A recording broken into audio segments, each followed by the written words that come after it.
నా స్టైల్లో చేసే గోంగూర మటన్ కర్రీ చాలా బాగుంటుందండి. మరి టేస్ట్ చేసేద్దామా? చాలా ఈజీగా టేస్టీగా ప్రిపేర్ చేసుకోవచ్చు. గోంగూర మటన్ కర్రీ అంటే చాలా ఇష్టం కదండి. నాకైతే చాలా ఇష్టం అండి. ఇలా ప్రిపేర్ చేసుకుంటాం మా ఇంట్లో అయితే.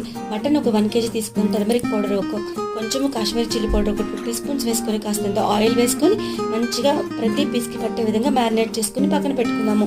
కుకింగ్ ఆయిల్ ఒక 3 teaspoons వేసుకుని ఆయిల్ వేడిన తర్వాత ఆనియన్ ఒక మీడియం సైజ్ అట్లనే పచ్చిమిర్చి వేసుకొని కొంచెం వేగిన తర్వాత మనం ముందుగా మ్యారినేట్ చేసి పెట్టి ఉంచుకున్న మటన్ యాడ్ చేసేసుకుందామండి. ఒక 1 చిన్న టమాటోని వేసేసుకుందాము.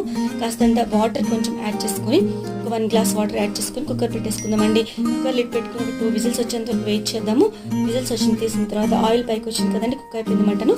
ఇప్పుడు మనం కొంచెం గోంగూర అంటే ఒక 3 bunches తీసుకుందని కొంచెం నీట్గా క్లీన్ చేసుకొని, ఇది పుల్ల గోంగూర అండి, చిన్నగా ఎర్రగా ఉంటుంది, చాలా బాగుంటుంది టేస్ట్. రెడీ అయిపోయిందండి. కొత్తిమీరతో గార్నిష్ చేసేసుకుందాము. మరి రెడీ అయిపోయింది కదా, మనం టేస్ట్ చేద్దాము. చాలా బాగుంటుంది. Thanks for watching.